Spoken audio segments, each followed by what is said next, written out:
Oi pessoas, tudo bem com vocês? Aqui é a Nana. E depois de alguns dias ficar sem publicar aí, a gente voltou com o episódio do Isaac na última semana. E agora a gente tá de volta. Eu tive um início de ano bastante conturbado aqui, mas estamos de volta. E o episódio de hoje é sim um pouco sobre o que eu tenho meditado e vivido nesse período maluco e realmente conturbado que tem sido o início de 2022.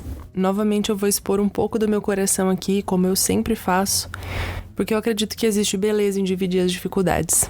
Falando por mim, eu sou muito mais atingida pelas pessoas quando elas também compartilham da vida comum e ordinária da caminhada delas com o Senhor. Afinal, a vida cristã é uma jornada repleta de dificuldades para todo mundo. Então, dividir o que Deus tem trabalhado no meu coração talvez seja o que torna esse podcast realmente numa mesa. Porque quando eu compartilho com vocês, eu também recebo muita mensagem de vocês dividindo e compartilhando comigo aquilo que Deus tem feito em vocês. E do que eu recebo de retorno desse podcast, essa é a coisa mais valiosa que me foi concedida pelo Senhor. Como vocês já sabem pelo que eu compartilho aqui, pelo meu enneagrama, ou qualquer coisa desse tipo, eu sou uma pessoa bastante medrosa, o que significa que eu tenho muita dificuldade de confiar em Deus. É difícil entender que o controle das coisas não está nas minhas mãos. Esse 2022 começou de tal forma que o pouco de controle que eu consegui exercer sobre algumas áreas da minha vida foi tirado de mim. E eu digo que foi tirado porque eu acredito na soberania de Deus. E eu me lembro todos os dias que Ele não perde o controle de nada. Então, por mais que eu ache que eu tenho controle sobre algumas coisas, eu ainda acredito no poder e no controle dele sobre todas as coisas. E ainda bem que é dele o controle, porque se fosse meu, eu tenho certeza que eu já tinha desandado a coisa. E sabe, eu me vejo muito como uma pessoa que confia demais no que pode fazer pelas próprias mãos. Talvez pela forma como eu fui criada ou como as ideias chegaram até a minha mente, eu me sinto muito desconfortável quando eu preciso depender dos outros.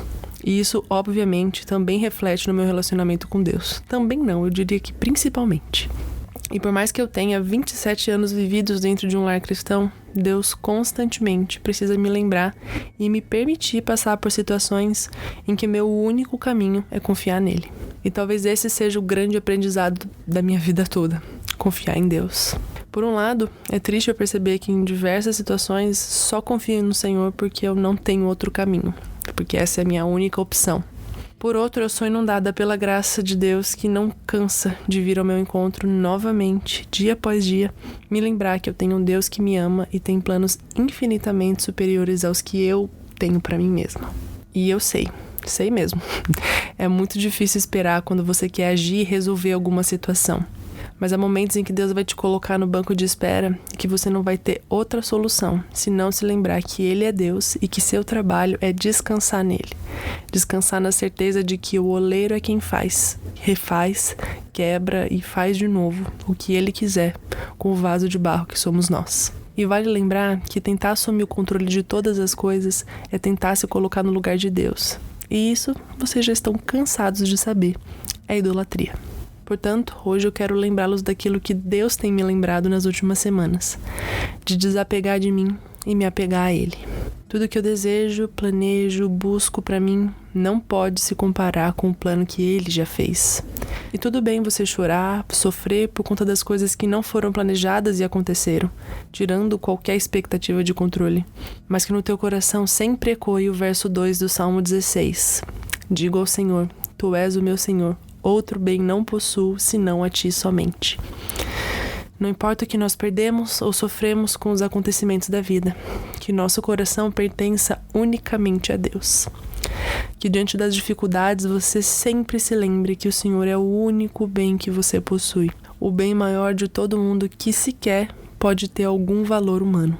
Quando os nossos olhos e corações estão voltados ao Senhor, nós sofremos, choramos e nos lamentamos sim pelas coisas que nos acontecem, mas nós confiamos na soberania daquele que amamos. Nós somos lembrados de quem Deus é, das promessas que Ele fez e irão se cumprir. E nós esperamos com grande expectativa a eternidade ao lado daquele que nos criou para sua glória, mesmo que isso nos custe tudo. E nesse momento de aprender a confiar e descansar em Deus, Ele tem me lembrado constantemente de 2 Coríntios 4, 17 e 18, um clássico, que diz: porque a nossa leve e momentânea tribulação produz para nós um eterno peso de glória, acima de toda a comparação, na medida em que não olhamos para as coisas que se veem, mas para as que se não veem. Porque as coisas que se veem são temporais, mas as que não se veem são eternas. Eu oro para que o Senhor volte os nossos olhos para Ele, para que quando viemos a sofrer, quando tivermos que enfrentar situações difíceis e que nos ferem, que nós não desanimemos ou sejamos dominados pela dificuldade. Que cada sofrimento seja uma lembrança de que tudo isso é temporal e que o que verdadeiramente ansiamos e aguardamos é inabalável e eterno, a presença de Deus. E se você é assim como eu, teimoso e medroso, precisar de mais algum reforço para confiar no Senhor, lembre-se de que todas as coisas cooperam para o bem daqueles que amam a Deus, daqueles que são chamados segundo o seu propósito. Todas as vezes em que eu tenho dificuldade de lembrar da confiança de Deus, Ele me lembra da história de José. Deus tinha um propósito para ele com o qual ele sonhou e contou para a família dele. Que ele estaria numa posição de autoridade que até a sua própria família se curvaria diante dele. E bem, a gente sabe pela história que isso aconteceu.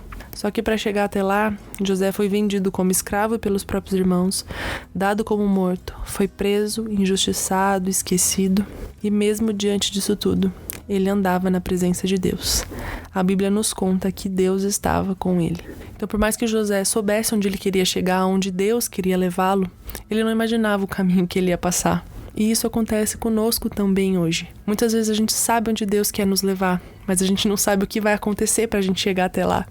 E óbvio que isso traz sofrimento.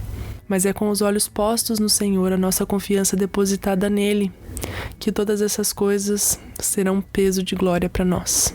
Nós precisamos aprender a confiar em Deus, ter a convicção em nossos corações que Ele não nos abandona, que as dificuldades e situações que acontecem na nossa jornada não diminuem ou anulam quem Ele é. Pelo contrário, Ele continua fielmente ao nosso lado. Que no meio da dor nós nos lembremos daquilo que nos dá esperança. Porque Deus tanto amou o mundo que deu seu Filho unigênito, para que todo que nele crê não pereça, mas tenha vida eterna. E para finalizar, outra história que sempre me marca muito nesse aspecto de confiança no Senhor é uma história relatada em Marcos 9, de um pai que chega para Jesus com seu filho possuído por um espírito pedindo ajuda dele, se possível. E aí, então a gente vê Jesus usando aquela famosa frase de que tudo é possível ao que crê. E a resposta do pai, ela me representa muito. Ele diz: eu creio, mas me ajuda na minha falta de fé.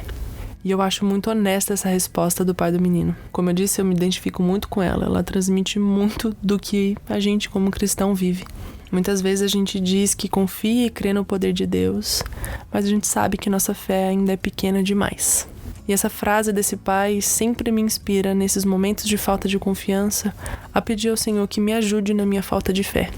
Tem um outro episódio aqui no Anagrama em que eu falo sobre a honestidade em oração com o Senhor, e assumir a nossa falta de fé diante de Deus é totalmente necessário para que Ele possa se acrescentar a nós, para que a gente reconheça a nossa falha e volte os nossos olhos para Ele. Que essa história de Marcos 9 também inspire em vocês que têm dificuldade ou medo de confiar no Senhor, a ir diante dele e pedir a ajuda do Senhor na falta de fé. Enfim, nossa verdadeira expectativa e esperança não está nas coisas passageiras dessa terra.